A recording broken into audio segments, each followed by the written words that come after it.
The PM Shri Narendra Modi inaugurated the 38th National Games in Dehradun, Uttarakhand today. Addressing the gathering, he remarked that Uttarakhand is resplendent today with the energy of the youth. He added the 38th National Games were commencing today with the blessings of Baba Kedarnath, Badrinath and Ma Ganga. Highlighting that it was the 25th years of the formation of Uttarakhand, Shri Modi remarked that the youth from across the nation would be displaying their potential in the young state. He added that the event displayed a beautiful picture of Ek Bharat, Shresth Bharat. He further remarked that many local games were included in the edition of the National Games and the theme was Green Games as there was usage of environment. Elaborating further of the theme, the PM highlighted that the event trophies and medals were made of e-waste and a tree would be planted in the name of every medal winner, which was a great initiative. He extended his best wishes to all the athletics for a great performance. He also congratulated the government and people of Uttarakhand for organizing such a grand event. देश के कोने कोने से आए हजारों युवा अपना सामर्थ्य दिखाने वाले हैं। एक भारत श्रेष्ठ भारत की बड़ी सुंदर तस्वीर यहां दिख रही है। नेशनल गेम्स में इस बार भी कई देसी पारंपरिक खेलों को शामिल किया गया है। इस बार के नेशनल गेम्स एक प्रकार से ग्रीन गेम्स भी है। इसमें एनवायरमेंट फ्रेंडली चीजों का काफी इस्तेमाल हो रहा है। नेशनल गेम्स में मिलने वाले सभी मेडल और ट्रॉफियां भी ई-वेस्ट से बनी है। मेडल जीतने वाले खिलाड़ियों के नाम पर यहां एक पौधा भी लगाया जाएगा। ये बहुत ही अच्छी पहल है। मैं सभी खिलाड़ियों को बेहतरीन प्रदर्शनी के लिए शुभकामनाएं देता हूं। मैं धामी जी और उनकी पूरी टीम को, उत्तराखंड के हर नागरिक को इस शानदार आयोजन के लिए बधाई देता हूं। साथियों, हम अक्सर सुनते हैं सोना तपकर खरा होता है। हम खिलाड़ियों के लिए भी ज्यादा से ज्यादा मौके बना रहे हैं ताकि वे अपने सामर्थ्य को और निखार सके। आज साल भर में कई टूर्नामेंट आयोजित किए जा रहे हैं। खेलो इंडिया सीरीज में कई सारे नया टूर्नामेंट जोड़े गए हैं। खेलो इंडिया यूथ गेम्स की वजह से यंग प्लेयर्स को आगे बढ़ने का मौका मिला है। यूनिवर्सिटी गेम्स यूनिवर्सिटी के स्टूडेंट्स को नए अवसर दे रहे हैं। खेलो इंडिया पैरा गेम से पैरा एथलीट्स की परफॉर्मेंस नए नए अचीवमेंट कर रही है। अभी कुछ दिन पहले ही लद्दाख में खेलो इंडिया विंटर गेम्स का 5वां एडिशन शुरू हो चुका है। पिछले साल ही हमने बीच गेम्स का आयोजन किया था। और साथियों, ऐसा नहीं है कि ये सारे काम सिर्फ सरकार ही करा रही है। आज भाजपा के सैकड़ों सांसद नए टैलेंट को आगे लाने के लिए अपने क्षेत्रों में सांसद खेलकूद स्पर्धा करा रहे हैं। मैं भी काशी का सांसद हूं। अगर मैं सिर्फ अपने संसदीय क्षेत्र की बात करूं तो सांसद खेल प्रतियोगिता में हर साल काशी संसदीय क्षेत्र में करीब 2.5 लाख युवाओं को खेलने का, खिलने का मौका मिल रहा है। यानी देश में खेलों का एक खूबसूरत गुलदस्ता तैयार हो गया है, जिसमें हर सीजन में फूल खिलते हैं, लगातार टूर्नामेंट होते हैं। साथियों, हम स्पोर्ट्स को भारत के सर्वांगीण विकास का एक प्रमुख माध्यम मानते हैं।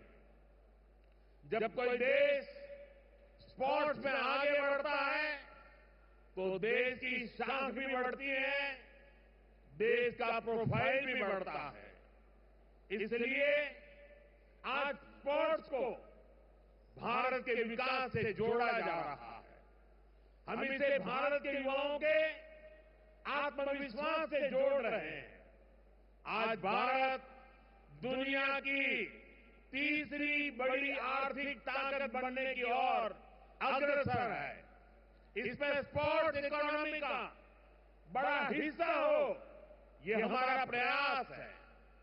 आप जानते हैं, किसी स्पोर्ट्स में सिर्फ एक खिलाड़ी ही नहीं खेलता, उसके पीछे एक पूरा इकोसिस्टम होता है।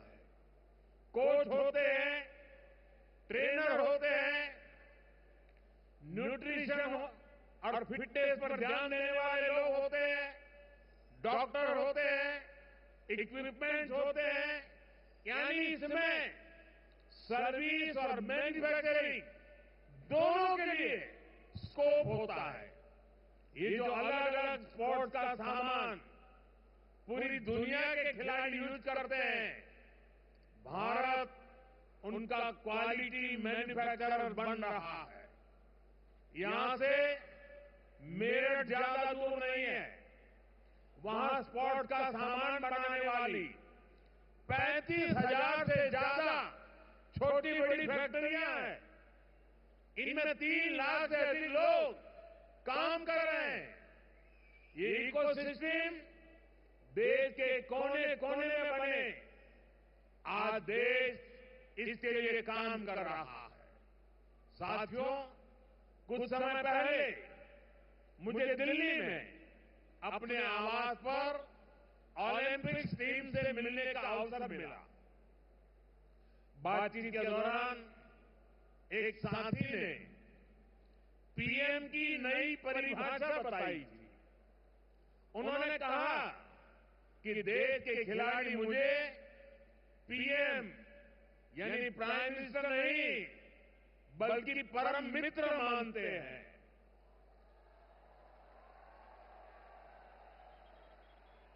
आपका ये विश्वास ही मुझे ऊर्जा देता है।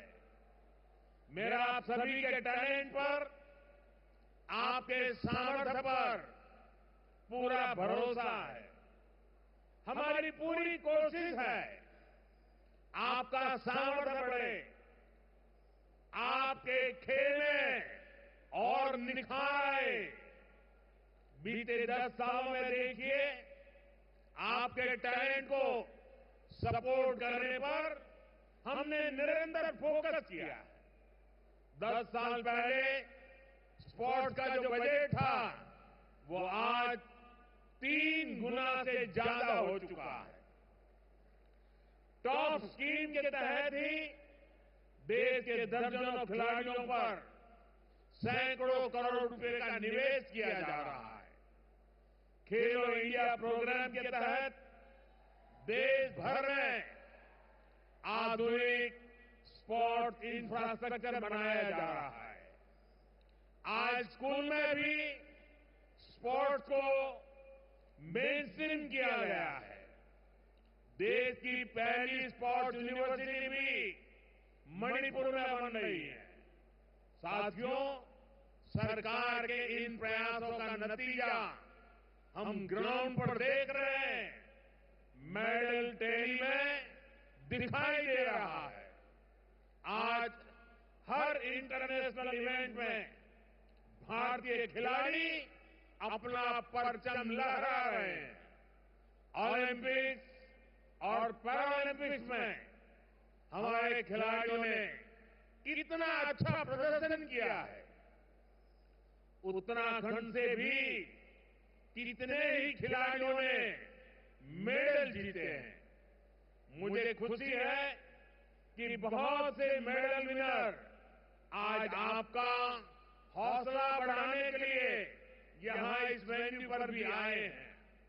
साथियों, हॉकी में पुराने गौरवशाली दिन वापस लौट रहे हैं।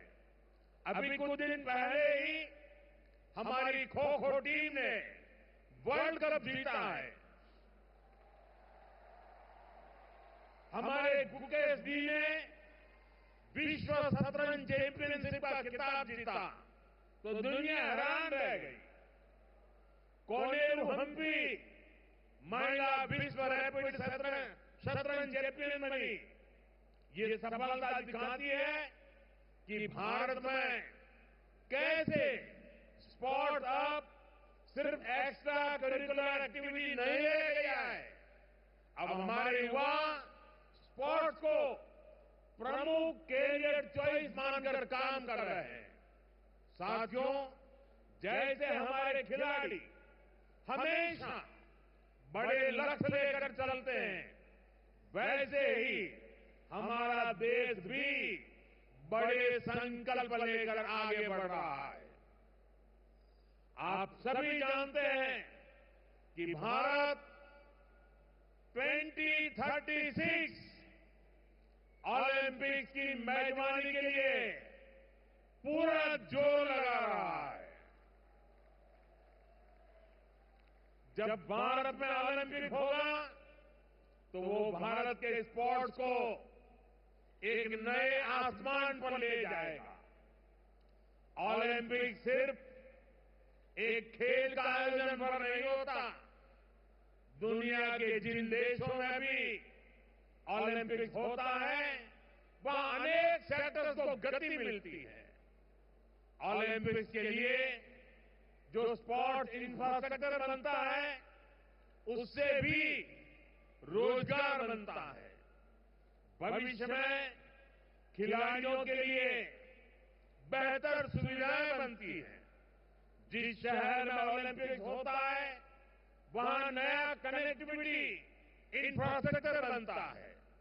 इससे कंस्ट्रक्शन से जुड़ी इंडस्ट्री को बल मिलता है, ट्रांसपोर्ट से जुड़ा सेक्टर आगे बढ़ता है और सबसे बड़ा फायदा तो देश के टूरिज्म को मिलता है। अनेकों नए होटल बनते हैं। दुनिया भर से लोग ओलंपिक्स में हिस्सा लेने और गेम्स देखने आते हैं। इसका पूरे देश को फायदा होता है। जैसे ये नेशनल गेम्स का आयोजन यहां देवभूमि उत्तराखंड में हो रहा है। यहां जो दर्शक देश के दूसरे हिस्से से आएंगे वो उत्तराखंड के दूसरे हिस्सों में भी जाएंगे। यानी स्पोर्ट के एक इवेंट से सिर्फ खिलाड़ियों को ही फायदा नहीं होता बल्कि बहुत से अन्य सेक्टर्स भी, इकोनॉमी भी इससे ग्रो करती है। साथियों, आज दुनिया कह रही है 21वीं सदी भारत की सदी है और यहां बाबा केदार के दर्शन के बाद मेरे मुंह से, मेरे दिल से अचानक ही निकला था ये उत्तराखंड का दशक है। मुझे खुशी है कि उत्तराखंड तेजी से प्रगति कर रहा है। कल ही उत्तराखंड देश का ऐसा राज्य बना है जिसने यूनिफॉर्म सिविल कोड, समान नागरिक संहिता लागू की। मैं कभी कभी इसे सेक्युलर सिविल कोड भी कहता हूं।